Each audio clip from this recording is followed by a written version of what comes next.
మొండితనం అనేది సాధించడంలో ఉండాలి, అంతేకాని వాదించడంలో కాదు. ధనాన్ని చూసి దరిచేరే బంధువులు, అందాన్ని చూసి కలిగే ప్రేమ, అవసరం కోసం కలుపుకునే స్నేహం ఎప్పటికీ శాశ్వతం కాదు. దూరంగా ఉన్న వారిని దగ్గర చేసే శక్తి, అలాగే దగ్గరగా ఉన్న వారిని దూరం చేసే శక్తి ఒక్క నోటి మాటకే ఉంటుంది. అది కత్తి కంటే కూడా పదునైనది, అలాగే అమృతం కన్నా కూడా మధురమైనది. కొద్ది కొద్ది కోరికలతో, చిన్న విషయాలతో సంతృప్తి పడడమే ఉత్తముల లక్ష్యం. ఒక స్త్రీ పురుషుని కంటే బలమైనది కాకపోవచ్చు, కానీ ప్రతి ఒక్క పురుషుని బలహీనత స్త్రీయే కాదంటారా? ఒక స్త్రీ తన బాధలను మీతో మనస్ఫూర్తిగా పంచుకుంటుంది అంటే దాని అర్థం ఎంతగానో నమ్ముతుంది అని. మీ నుండి వచ్చే సమాధానం ఆమెకు ఎంతో ధైర్యాన్ని ఇస్తుందని అర్థం. సహాయం చేసే స్తోమత ఉన్న సాటి వారికి సహాయం చేయలేని వ్యక్తి భగవంతుడిని బంగారు పూలతో పూజించిన వ్యర్థమే. మీరు చేసే మంచి పని ఏదైనా సరే, దాని ఫలితం జీవితంలో ఎప్పుడో ఒకప్పుడు మిమ్మల్ని తప్పకుండా వచ్చి చేరుతుంది. ఒక మనిషి ఏదైతే ఉంది అని ఎగిసి పడతాడో, అలాగే దేన్నైతే చూసుకుని మురుస్తూ ఉంటాడో అది తప్పకుండా దూరం అవుతుంది. గుర్తుపెట్టుకోండి, నేను అనే ఆత్మాభిమానం ఒక మనిషిని ఎంతగా పైకి తీసుకొస్తుందో, నేనే అనే అహంకారం ఆ మనిషిని అంతగా జిగుదారుస్తుంది. ఒకరు మీ పక్కన ఉంటే మీ స్థాయి పెరగడం కాదు, మీరు పక్కన ఉంటే వారి యొక్క విలువ పెరిగే స్థాయికి మీరు ఎదగాలి. అదే విజయం అంటే. స్వర్గాన్ని నరకంగా చేసేది, అలాగే నరకాన్ని కూడా స్వర్గంలా మార్చేది మన మనస్సు. డబ్బును అనేక విధాలుగా సంపాదించవచ్చు, కానీ కోల్పోయిన గౌరవాన్ని మాత్రం ఏ విధంగానూ సంపాదించలేము. గుర్తుంచుకోండి, ఒక కొబ్బరి చెట్టు పెరిగే కొద్దీ పాత మట్టలు రాలిపోతూ ఉంటాయి. అలాగే మీలో జ్ఞానం పెరిగే కొద్దీ తన పర భేదాలు తొలగిపోతూ ఉంటాయి. 100 అబద్ధాలు చెప్పి నమ్మించే ప్రయత్నం చేయడం కంటే ఒక్క నిజం చెప్పి క్షమించు అని అడగటం చాలా ఉత్తమం.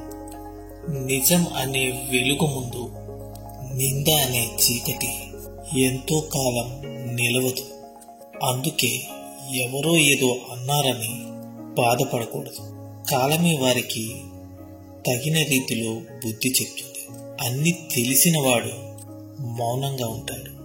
ఏమి తెలియని వాడే ఎప్పుడూ మాట్లాడుతూ అన్ని నాకే తెలుసు అని విర్రవీగుతూ ఉంటాడు. వారిని పట్టించుకోకండి. విలువలు అనేవి బోధిస్తుంటే బాగానే ఉంటాయి, కానీ పాటిస్తేనే బాధిస్తూ ఉంటాయి. కానీ వాటి యొక్క ఫలితాలు భవిష్యత్తులో బలంగా ఉంటాయి. గుర్తుంచుకోండి, బాధైనా సంతోషమైన ఒంటరిగానే అనుభవించడం నేర్చుకో.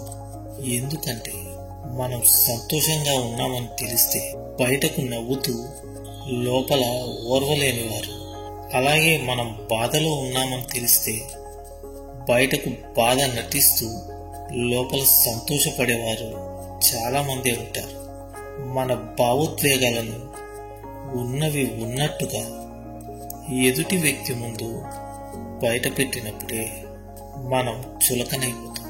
ఈ సమాజంలో నటించిన వాడే గొప్పగా జీవిస్తున్నాడు. చెయ్యి జారిన బంధం, అలాగే నోరు జారిన మాట ఎప్పటికీ తిరిగి రావు. అందుకే మాట్లాడే ముందు బాగా ఆలోచించి జాగ్రత్తగా మాట్లాడండి.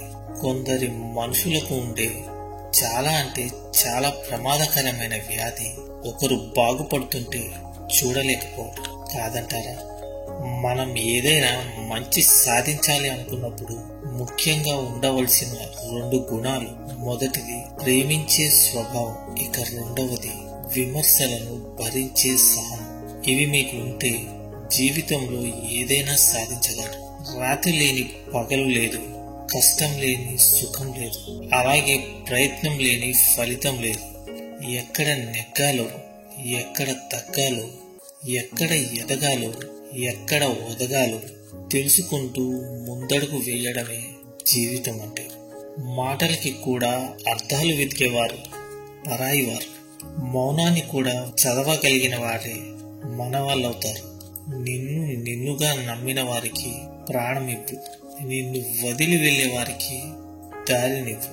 సమయం నీది కానప్పుడు కాస్త ఓపిక పట్టు, అదే సమయం నీ విలువను తెలియజేస్తుంది. ఎంత ఓపికతో ఉంటే అంత గొప్ప స్థాయికి చేరుకుంటాం. మనకు ఎంత ధనం ఉన్నా ఆకలి వేస్తే తినేది మాత్రం ఆహారాన్ని. మనకు ఎంత గుర్తింపు ఉన్నా అందరూ చూసేది మన గుణాన్ని. గుర్తుంచుకోండి, అన్నది మాటే కదా, ఏమవుతుంది అని తేలికగా తీసుకోకు. ఎందుకంటే నరం లేని నాలుక అన్న మాటకు నరాలన్నిటికీ జీవం పోసి హృదయం గాయపడుతుందని గుర్తుంచుకో. మనం ఎవరో తెలియకుండా మన గురించి తప్పుగా మాట్లాడుతున్నారు అంటే బాధపడవలసిన అవసరం లేదు. సుమతాలు కూడా తెలియని వారిని చూసి మురుగుతూ ఉంటాయి. అంత మాత్రాన మనం చెడ్డవాళ్ళం అయిపోం. గుర్తుంచుకోండి, వ్యక్తిత్వం అనేది కొంటే రాదు, తల్లిదండ్రులు నేర్పిస్తే వస్తుంది, గురువుల దగ్గర నేర్చుకుంటే వస్తుంది, కొందరికి పుట్టుకతోనే వస్తుంది. సరైన వ్యక్తికి వ్యక్తిత్వమే ఆస్తి. సంతోషంలో అందరూ మన దగ్గరే ఉంటారు, కానీ ఎప్పుడైతే మనకు బాధ కలుగుతుందో అప్పుడు మాత్రం ఎవరూ ఉండరు. ఎవరైతే నీ బాధను పోగొట్టి నిన్ను సంతోష పెడతారో వారే నిజమైన మిత్రులు. అగ్గిపెట్టెలోని చివరి అగ్గిపుల్ల వెలిగించడంలో ఉన్న జాగ్రత్త మొదటి అగ్గిపుల్లను వెలిగించడంలోనూ ఉండాలి. అలాగే జీవితంలో ఆనందంగా ఉండాలి అంటే మీరు నిర్ణయం తీసుకునే మొదటి క్షణాన్ని కూడా చివరి క్షణంలానే ఆలోచించాలి. ఎప్పుడూ కూడా లేని దాని గురించి దిగులు పడకు, ఉన్నదాని గురించి గొప్పలు పోకు. దేన్నైనా మార్చే శక్తి రేపటికి తప్పకుండా ఉంటుంది. మనకు లేనిది రావచ్చు, ఉన్నది పోవచ్చు, ఏదైనా జరగవచ్చు. ఆశపడడం అలాగే ఆరాటపడటం ఇవి అజ్ఞానులు చేసే పనులు.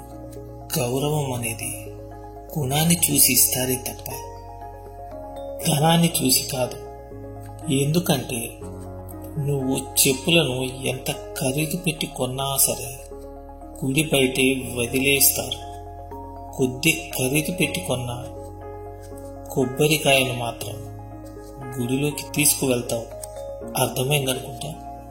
మనల్ని బాగున్నావా అని అడిగే వ్యక్తుల కంటే మనం బాగుండాలి అని కోరుకునే వ్యక్తులు ఉండటం ఎంతో అదృష్టం. అలాంటి వారిని వదులుకోకండి. ఎదుటి వ్యక్తి గౌరవించలేదని బాధపడకు, నీకు మర్యాద ఇవ్వలేదని ఆవేశపడకు. నిన్ను గౌరవించేంత అర్హత వారికి లేదని తెలుసుకో. అలాగే మీకు మర్యాద ఇచ్చేంత సంస్కారం వారికి లేదని అర్థం చేసుకో. అందరూ నాతో ప్రేమగా చెప్పండి. రాధాకృష్ణ.